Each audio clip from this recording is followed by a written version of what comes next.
It starts quietly, with a whisper, a glance, a name spoken too softly to hear. The year is 1486.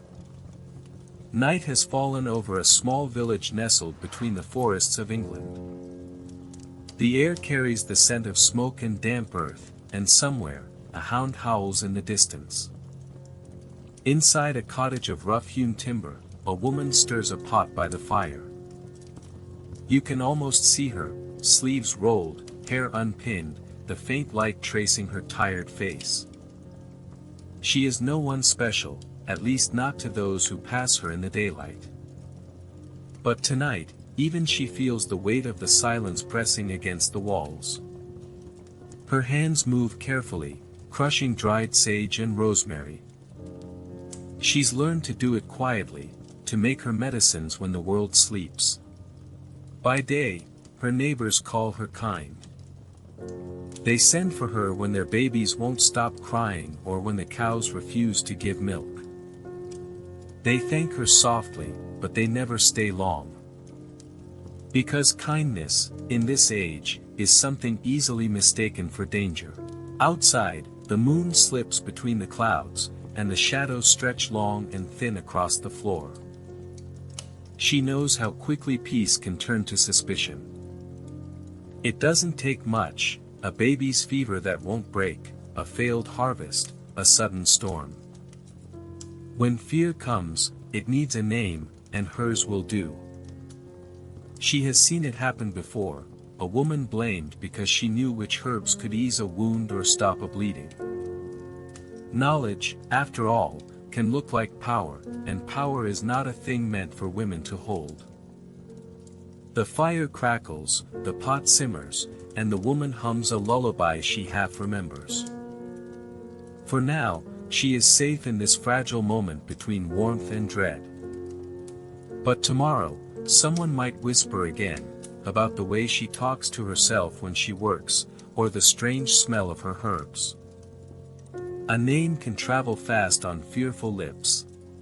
And so she works, carefully, quietly, pretending not to hear. Pretending not to notice when footsteps pass her door too slowly. Pretending she doesn't feel the weight of their glances.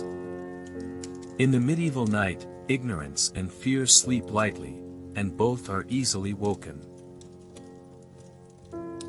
If stories like this make you think differently about history, remember to subscribe and drift with me through time. But fear has roots, and once planted, it grows deep. Long before a single woman was accused, long before a torch was lit in judgment, the soil of Europe was already heavy with dread. The Middle Ages were not quiet years, they were filled with hunger, sickness, and prayers whispered to a God who often seemed too far away to hear. When crops failed or children died in their sleep, people needed reasons. And when reason could not be found, imagination filled the silence. In the narrow streets of villages and towns, life was fragile. One season of rain too long, or frost too early, and the whole community could starve. Plague came without warning, sweeping through the countryside and leaving entire families still and cold in their beds. Livestock sickened for no cause anyone could see. To live then was to live beside death, always guessing what might bring it closer, or keep it away. And so, people began to look for patterns in their pain. Perhaps the old widow down the lane had brought the sickness with her strange mutterings. Perhaps the woman who lived near the woods cursed the fields because she was jealous. It was easier to blame a neighbor than to face the truth, that life itself was uncertain, and nature indifferent. Religion filled the air like smoke. The church, powerful and ever-present, taught that evil was not only real but always near. Sin and salvation were the twin poles around which every life turned. Priests warned that Satan sought the souls of the weak and the proud, and that his servants walked among them disguised as ordinary people. The devil was not just a story, he was an explanation for the unexplainable.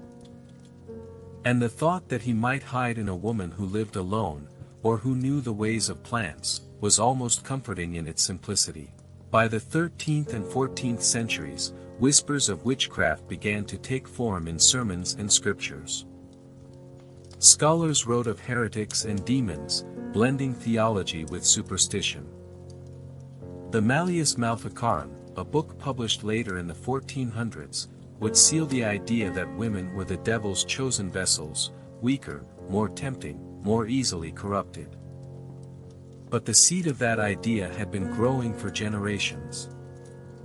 It was watered by fear, by hunger, by the ache of not knowing why the world could be so cruel. Superstition became the common language of comfort. If your butter wouldn't churn, it was because someone cursed it. If your child fell ill, someone must have wished it so. Even a glance from the wrong person could carry danger. Every candle flame that flickered, every dream that disturbed your sleep, seemed proof that unseen forces were always at work. And so fear became a kind of protection, a way to make sense of chaos.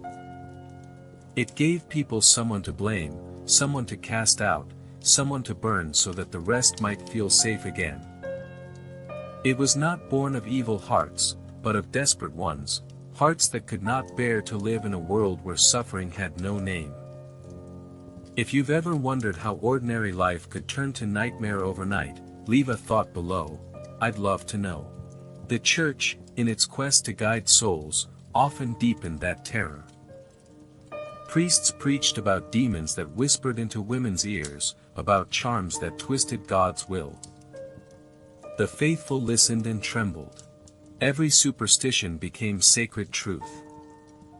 The fear of women, their knowledge, their independence, their quiet strength, was dressed in the language of salvation. And what began as rumor became ritual. By the time the first witch trials began, Europe was ready to believe them. Fear had become a habit. Each accusation confirmed what people already felt in their bones, that darkness lived among them. And once that belief took hold, it didn't need proof. It only needed another whisper. It doesn't take a curse to make people fear you, only a little difference. You rise before dawn, as you always do. The air inside your cottage is cool, still holding the damp of the night. You pull your shawl tighter and feed the embers in the hearth until they glow orange again. In the corner sits a small table lined with bundles of herbs, rosemary, sage, lavender, foxglove.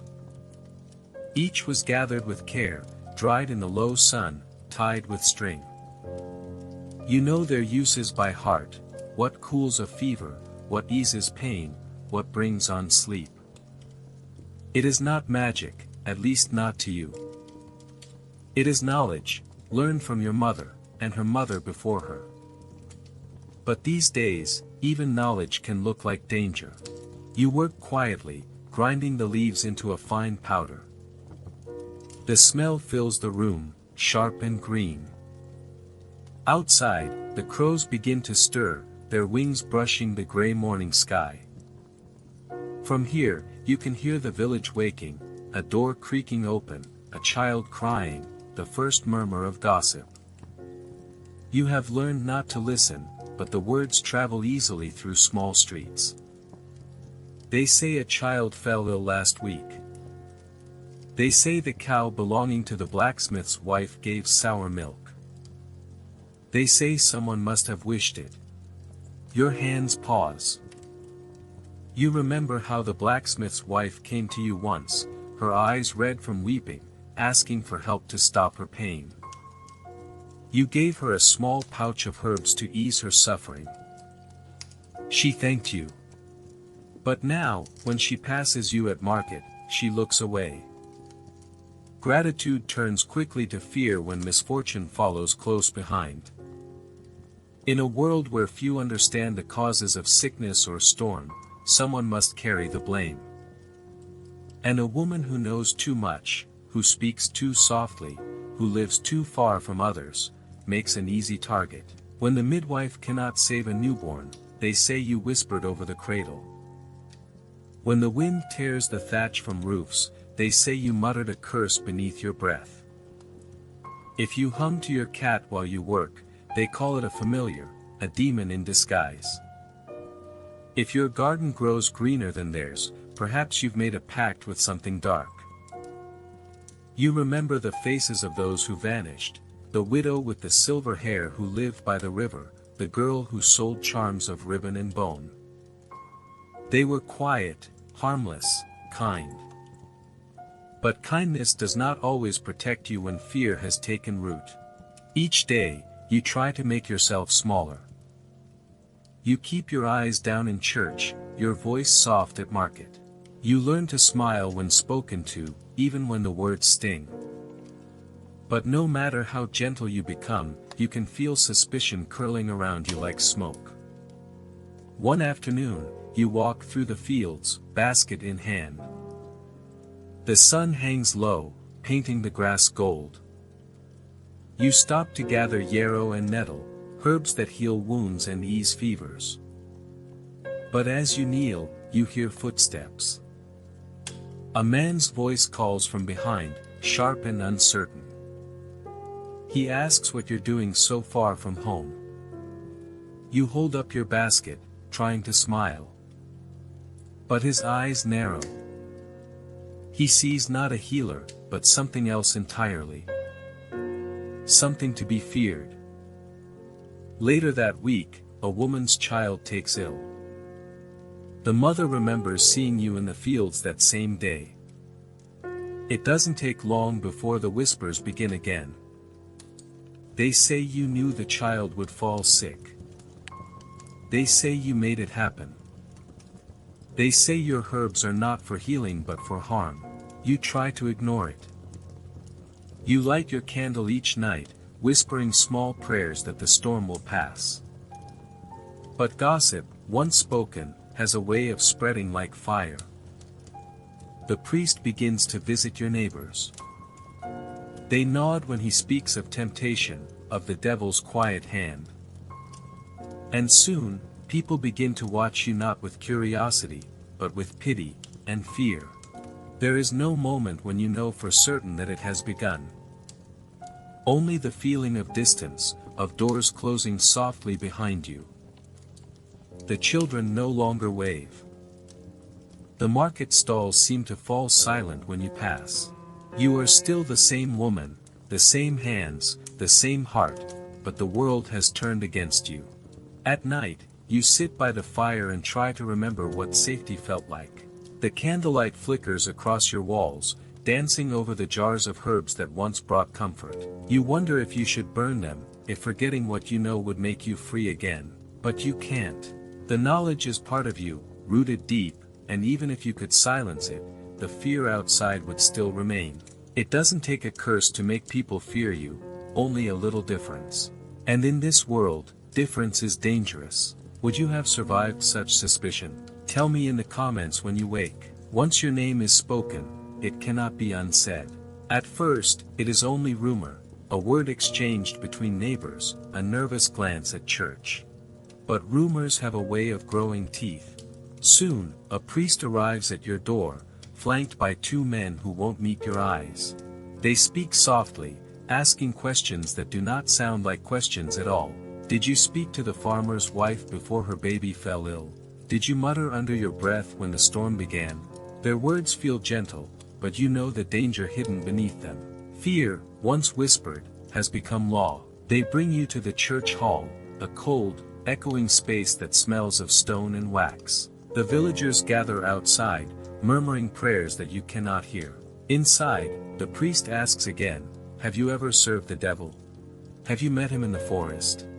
The words sound absurd, but the faces around you are grave. You try to answer, but every word feels like a trap. To protest too loudly is defiance, to stay silent is guilt. In many places across Europe, these trials followed a pattern, one meant to find not truth, but certainty. The church believed that evil could not hide forever, and the law was meant to draw it out. Confession became salvation, denial, a sin of pride. And so, people confessed, sometimes to survive a little longer, sometimes because they no longer knew where fear ended and faith began. The accusations spread like fire. Friends turned away from one another, terrified of being named next. Husbands testified against wives, brothers against sisters. Even those who doubted stayed silent, because silence itself could be mistaken for sympathy. The village, once bound by faith and familiarity, now breathed suspicion with every prayer. You sit before the priest, your hands bound loosely in your lap. He asks if you have flown through the night, if you have cursed the crops, if you have danced beneath the moon. You shake your head, but the truth does not matter. To those who fear the devil, denial sounds like deception. Outside, the bells toll. Each ring feels like a heartbeat, slow and steady. You wonder if the sound will ever fade from memory. These trials, though cloaked in righteousness, were less about God and more about control. They were about power, who was allowed to speak, and who was made to be silent. A woman with knowledge, a woman with independence, a woman who could not be easily broken, all were dangerous in a world built to keep them quiet. The records say the judges sought evidence, a mark upon the skin, a strange birthmark, a scar that would not heal. They called it the devil's mark, proof of an unholy pact. But often, it was nothing more than a freckle, a wrinkle, a wound from work. Truth was a fragile thing, and fear far stronger. By the time the verdict was spoken, it almost didn't matter whether you were innocent or guilty. The trial itself was punishment, the isolation, the humiliation, the slow unraveling of your name until it no longer belonged to you.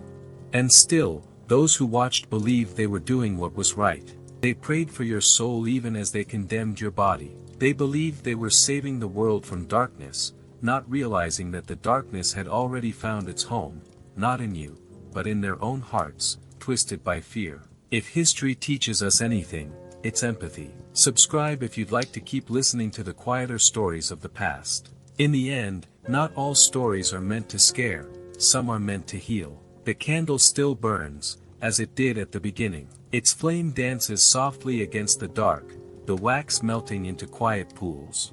Outside, the village sleeps beneath a sky heavy with stars.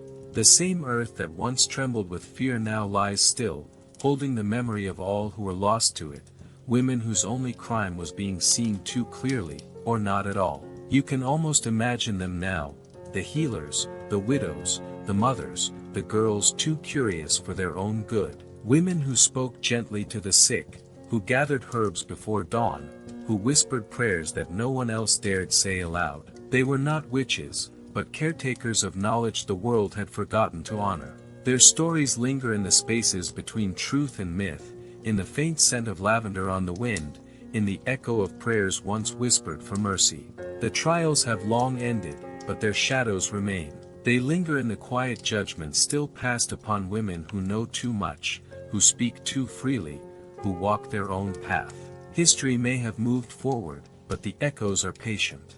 And yet, remembering them is an act of defiance, a way of giving back what time tried to take. Close your eyes for a moment.